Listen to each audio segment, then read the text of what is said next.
I'm Julie Kohler, host of the White Picket Fence podcast. If you've read the opinion section of any newspaper lately, you've probably come across think pieces panicking about falling marriage rates. They make sweeping claims that getting married will make you happier, healthier, and wealthier. Some even say that getting married is a way to stick it to the elites. I'm not so sure about that. This season on White Picket Fence, we're examining the current marriage panic. We'll go beyond the rosy sheen of love and commitment and expose the darker side to all of this marriage talk and explore what becomes possible when we broaden our imagination around what relationships can look like.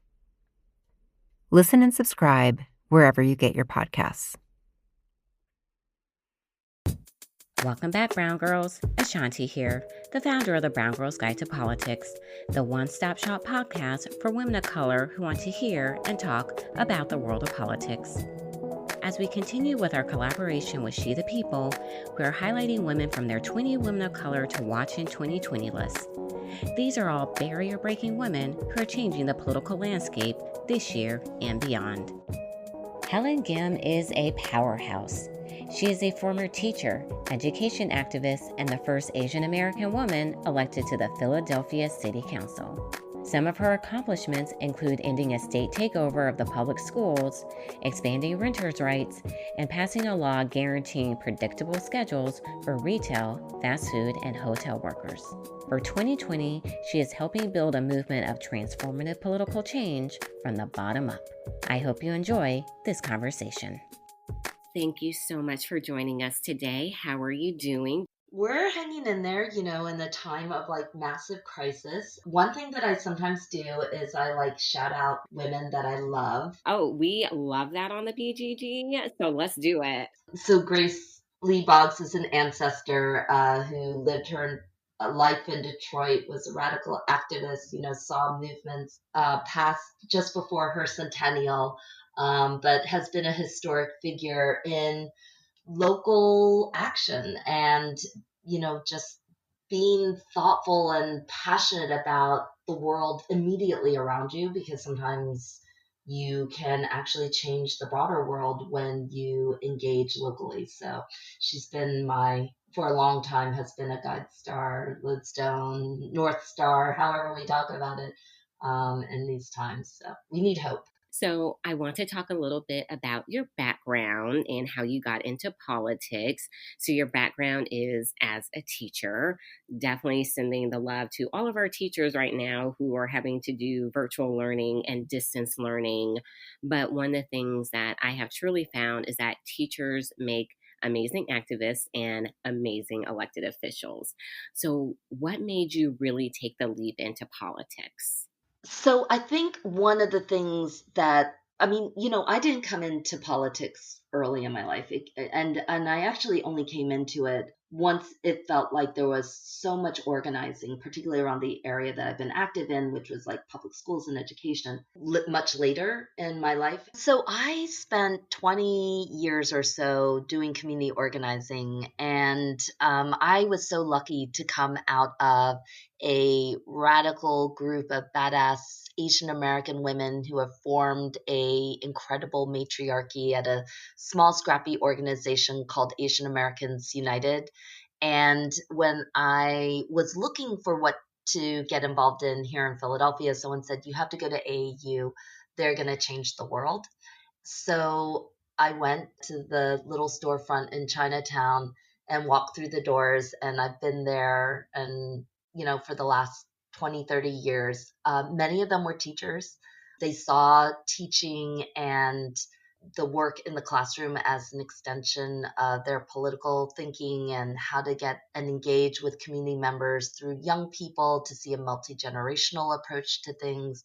And so from an early time period, I understood at, the most real level what it meant for communities, especially marginalized communities or communities of color and young people, to have both visibility and voice in a moment. And to me, that is the most powerful thing that we can both teach ourselves, our young people, following generations, because we fundamentally believe that telling our stories can change the world. Mm. And totally with you 100% on storytelling. That's why the BGG exists, to tell the amazing stories of women like you.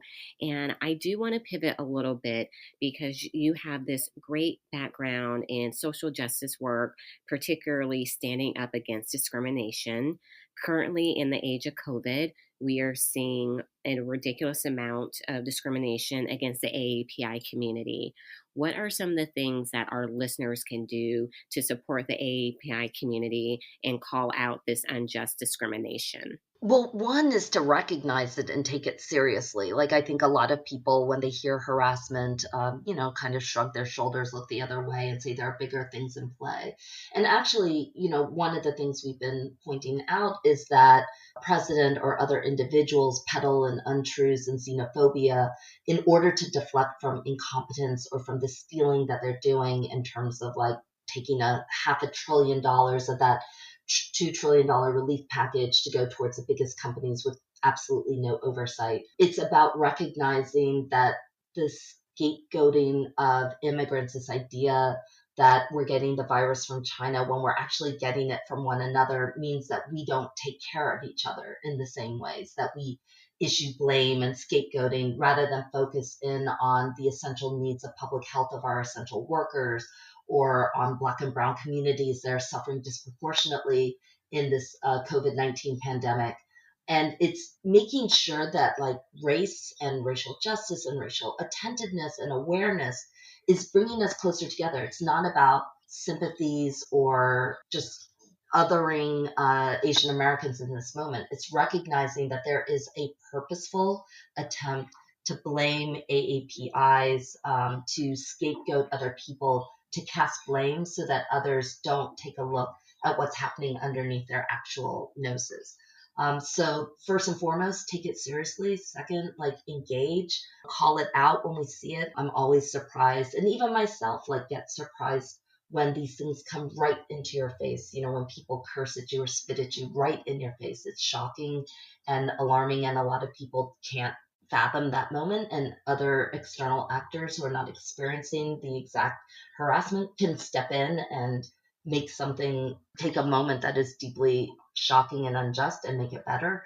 And then the last thing is that we've got to really focus in and pull together. And it's whether the racism is happening during COVID-19, whether it's the scapegoating of immigrants and sticking them in like for-profit private prison industries that are now pandemic centers for this disease. We've really got to be hyper attentive to the fact that the xenophobia that's being spread is deliberate and purposeful, that people profit from it. Thank you for sharing that. I want to talk a little bit more about local progress. You are the national co chair, and it is made up of all municipal officials. What's the power of local politics right now? The understanding is that this work, the work of politics, the work of transforming our country, is largely at the local level. When we take a look at the fact that 70% of Americans have little to no faith in Congress, we have to recognize that healing our politics has to begin in a much more trust building kind of effort. And I don't want to neutralize politics at the local level. For example, there have been some people who said, "Hey, look, there's no partisan politics in delivering trash or picking up, making sure that your water is clean." And that is very true at some levels, but I think politics has to be radicalized at the local level. And what I've been incredibly encouraged by is that there's so many new people, organizers and activists, recognizing that, hey, if we want to change our criminal justice laws, the most important position we can take on right now is your district attorney's office. If you want to take on educational injustice and the privatization of education, school boards have a huge role to play around all of that. And if we want to care about, housing protections, rental rights, when the president or Congress are stalled out on immigration reform, we can establish a sanctuary city here in Philadelphia. We can establish an immigrant legal defense fund. We can establish a right to counsel to protect renters in landlord-tenant court. And I think these things have been incredibly powerful to demonstrate that local politics is actually a vehicle for transformative change, especially when it's matched with our organizing communities. I come out of organizing communities, grassroots communities for change. Whether or not people in Congress understand who Asian Americans United is in Philadelphia is really different than when City Council here recognizes or hears that Asian Americans United is coming to visit them in City Council. It makes a bigger difference. We're the one of the largest cities in the country, the sixth largest city in the nation. There are 1.6 million people within our boundaries and a wider 5 million member regional economy that depends on Philadelphia. We are the poorest large city in the country. We're predominantly people of color, and we have a different way of doing politics here. And that should be evidenced at our local level. So here we're going to prioritize worker protections. We're going to prioritize housing as a human right. We're going to prioritize healthcare for all and a basic income that means something to people. We're not going to privatize our schools and shut them down like we did in the past. We're fighting for educational justice. We're fighting to see real change in our policing and our institutions and to decarcerate as a central role in our economic prosperity and in our health. And I think those things translate, they mobilize, they activate at the local level in order for us to get the capacity to do the same thing at the national level. So to me, transforming politics starts at home. And for all your listeners who are out there who think that, the only real politics is about a hierarchy that is about Congress and then your state and then your local. In fact, I find the opposite is true, that in fact, the most powerful work that can be done right now is in our school boards, in our district attorney's office, in our sheriff's department, in our voting rights, and in our city councils and our mayors. So inspired by so many people all over the country right now who are in the midst of this pandemic, issuing rent freezes, establishing rent control, talking about real change in terms of decarcerating and depopulating our prisons in the ways that they probably should have been done in the first place. But we're really seeing that move at the local level much faster than we're seeing the ideas move at the national level. Yes, all politics is local. I'm in my professional career, I'm the president of Emerge. And what we've noticed is that in the absence of the leadership that we have from the man in the White House, it has been the state and local leaders who have been stepping up, but particularly our women leaders and our women of color leaders. They've been the ones who have been getting things done. So truly, all politics is local. And you said something that I really would love for you to expand on is you talked about coming into politics later in your life. This is something I hear from women all the time when I'm encouraging them to run for office. They're like, I'm too old. That's for the young people.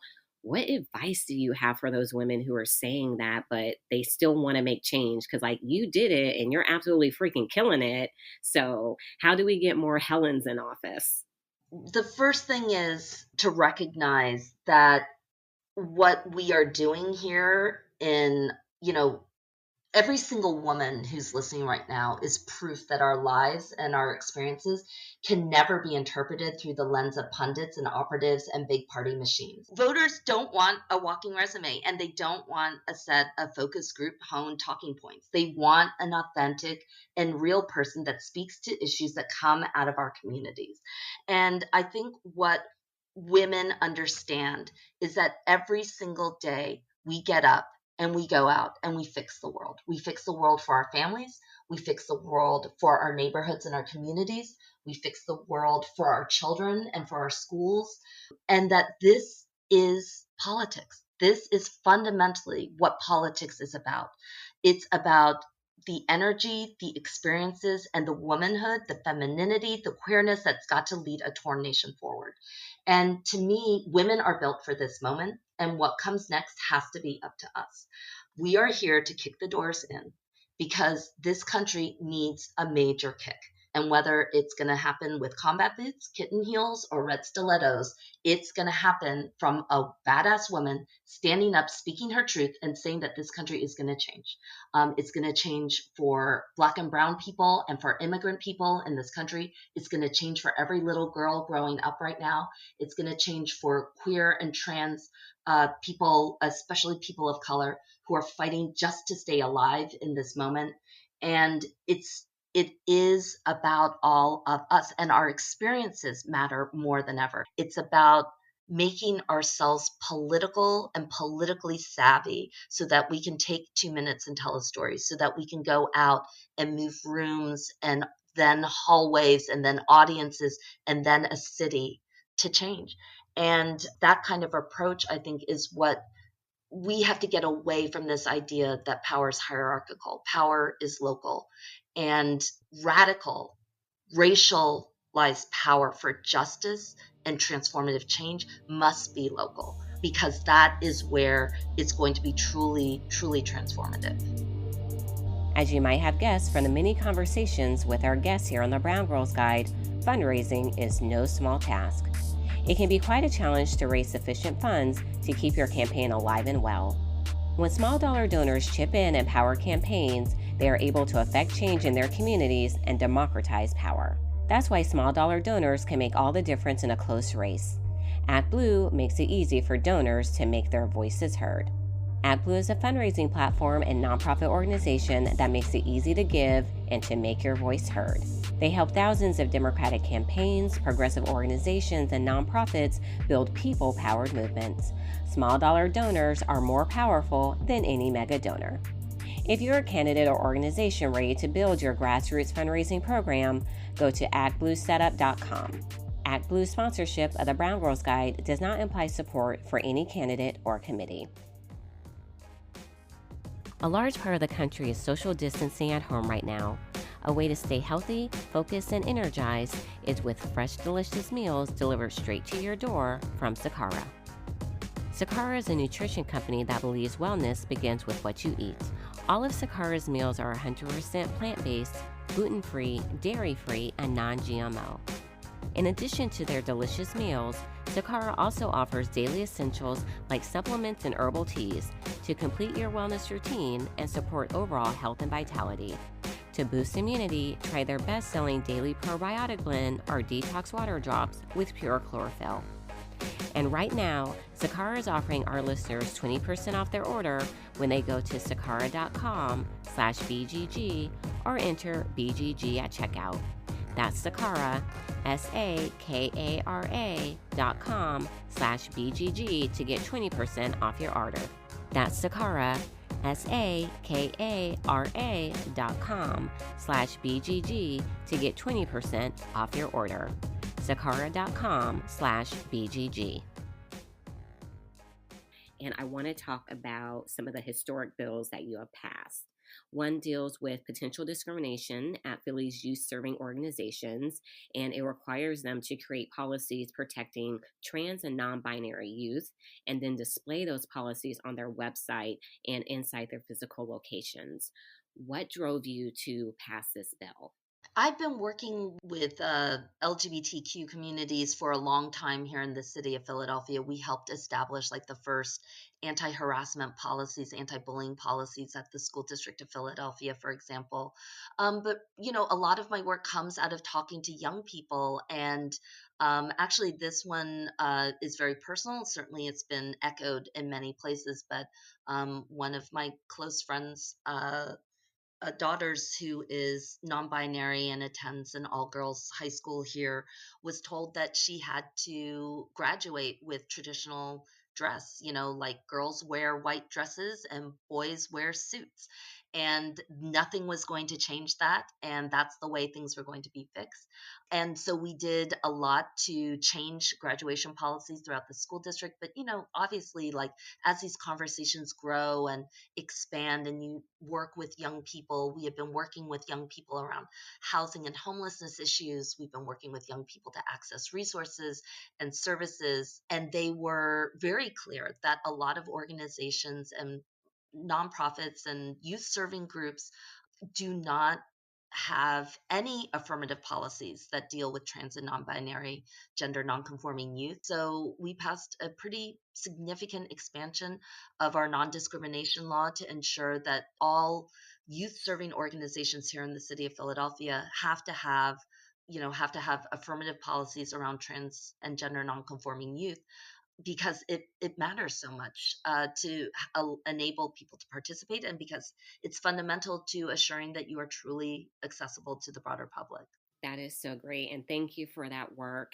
And I want to talk too about two bills that you helped pass that deal with worker protection laws, something that is very much in the forefront of the news at the time. So, one deals with guaranteeing 2 weeks advance notice of schedules for the 130,000 hourly workers in the city. And you also co sponsored the Domestic Workers Bill of Rights. We've talked a lot on the podcast about domestic workers, and this will provide labor protections to the city's 16,000 nannies, housekeepers, and caretakers. Tell us more about these bills and why they are so important, especially in times like now. It's a sad story of the American economy that you can talk about prosperity by defining it through Wall Street and corporate actors and a ticker tape that runs across the bottom of a screen on, CNBC or something. And so, it's become really clear that the stratification of the American economy has a lot to do with the fact that we've basically abandoned job quality. We've been in pursuit of job quantity, and we have completely neglected the quality of jobs that exist. And those are populated by Black, Brown, immigrant folks, especially women and young people as well. And they are largely cut out of protections. Many of them are hourly workers, they're not on salary. Many of them are classified as independent contractors, part of the gig economy. And so they don't even pay into any kind of protective system. So we would love to see things happen at the congressional level, at the federal level, at the state level, anything to protect people who are the majority of workers here in the city of Philadelphia. Major cities like Philadelphia rely on a service economy. They are the vast majority of jobs that populate our city, and they are poor paying. They don't have protections. So we decided to do it at the local level. And this is where groups like Local Progress and other organizations, Good Jobs First, Center for Popular Democracy, and others have been very, Policy Link, for example, have been very active in seeing local laws advance labor protections that are stagnant. And I've been proud to lead the advanced scheduling law. We call it Fair Work Week here in Philadelphia. It guarantees 2 weeks advance notice of schedule. And I think to some people, it's hard to imagine that this law would be necessary. But the reality is that some 80% of part-time hourly workers here in Philadelphia do not have a regular daytime work schedule. So they don't know when they're working day to day, week to week necessarily, which means they can't predict their weekly income and thus can't predict their rent. We established a basic advance notice law. Similarly, we have no protections for domestic workers. They are completely cut out of state laws that govern this area. I hope any of our fellow elected officials that are listening will listen to Helen and do the same thing at the local level. And I really love what you just said. And when it comes to city council meetings, county commission meetings, we know a lot of people don't pay attention to them, they won't attend. What advice do you have for the people listening who want to make the change that you just talked about, who want to see themselves centered? How should they be reaching out to their city council people, their county commissioners, all of their local elected officials? Because we know not everyone's going to be like you when they're really out in the community doing work. How do they get their attention so that they can get these types of bills passed in their cities? Yeah. So the first thing I always say is, know what you want and know who are the people around you. It's less, I think, there's been ideas about power and how you move things that center and hyper celebrity kinds of notions about individuals who are charismatic and on TV all the time. And to me, that's not actually how things change. Things change when people move towards collective action, hooking up with organizations and groups that are dedicated and good at it. And then partnering with people within your council bodies or school boards or, active district attorneys or your defenders association that are good and smart and people of integrity and strategic to move things towards change. It's the key is that local politics is hyper local. I mean, it's not hard to get to. Your city hall is blocks away. They meet every week. You can kind of grab them in the hallways. You can pick up the phone and make a call.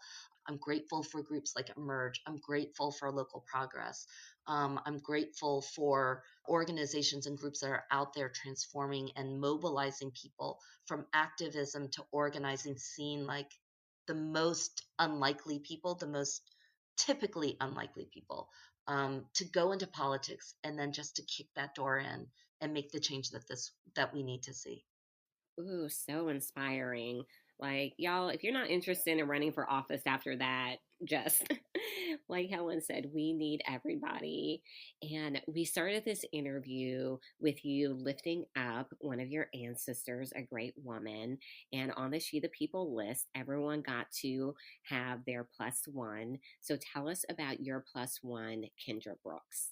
So Kendra Brooks is the first independent candidate in the history of city politics to win a seat on city council. She won in November of 2019, an at-large seat. It's traditionally, we're a Democratic city by a measure of 7-1, and for a long time there have been discussions about two seats that are at large on city council that are reserved for a non-majority party. Typically, it's been ceded to our GOP, our local GOP.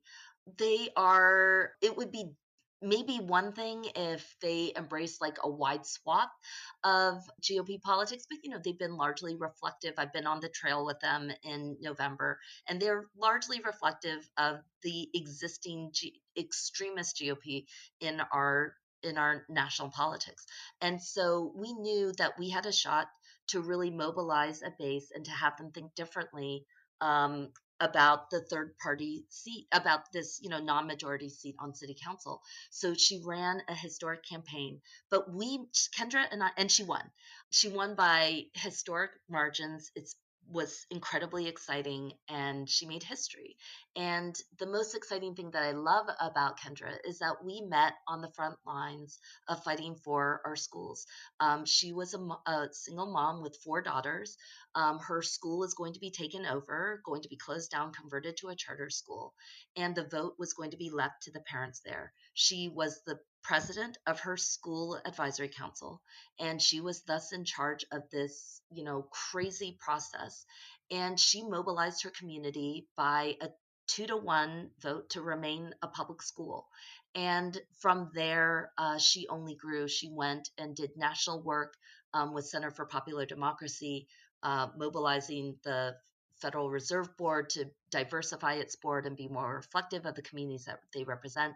I chose her to be on the school board nominating panel to pick our first school board in many years. Um, and of course, when it came to the 2019 municipal elections, it was a perfect fit.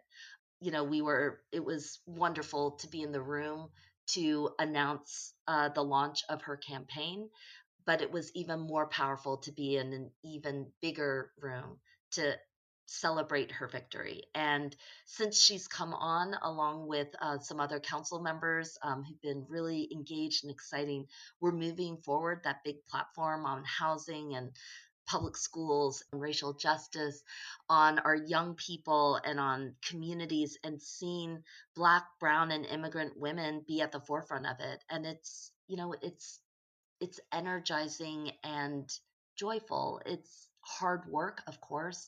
It's terrifying in many ways because we're at this moment in history where, we we know the world is going to change after this. Like all of us are hopefully hunkered down in safe places with families that we love and who we can care for. But we know that no matter what, after all of this, the world is going to change. Our economy is going to change.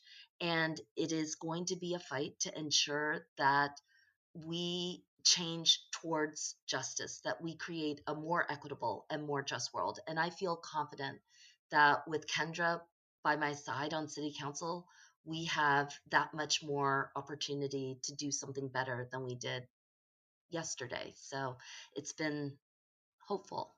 Oh, that is so great. This has been just such a wonderful interview, Helen. Just hearing everything from your background as a teacher, encouraging women to run for office, to become an activist, to really start to lobby their elected officials. But I have to close it out with our signature question. What advice do you have for all the brown girls out there listening saying, I want to be just like her? I would say when they go low, we go local. And that means get involved in the work that makes you powerful. Get involved in the work that gives you voice and leadership. Don't define politics just by who gets to hold a seat, who's got the title and the perceived power or money. Define politics by your own power. And um, get local, get active, change the world. That is so great. Helen, thank you so much for joining us. Thank you for everything that you do. Oh, thank you, A'shanti. Thanks for your tremendous work too with Emerge, and I'm grateful for your work and your vision too. Oh, I thank you. Thank you so much. If you have a moment, please take the time to rate and review us wherever you listen to podcasts. Stay up to date with us on the BGG website, www.thebgguide.com, and on our social media, Facebook, Instagram, and Twitter at The BG Guide. The BGG podcast is produced by Wonder Media Network. You can find them on Instagram at WMN.media and on Twitter at WMNmedia. Until next time, brown girls. Hey listeners, Mother's Day is around the corner. Are you looking for a unique way to tell the mother in your life how much she means to you? Never fear, WMN has you covered. Forgo the classic gifts and purchase a customized episode of Encyclopedia Womanica starring Mom. Head to WonderMediaNetwork.com and fill out a few questions. For just $100, we'll make a special podcast episode all about your mom that will no doubt be a big hit this Mother's Day. All submissions are due by May 6th and will be delivered on Mother's Day, May 10th. For more information, visit WonderMediaNetwork.com.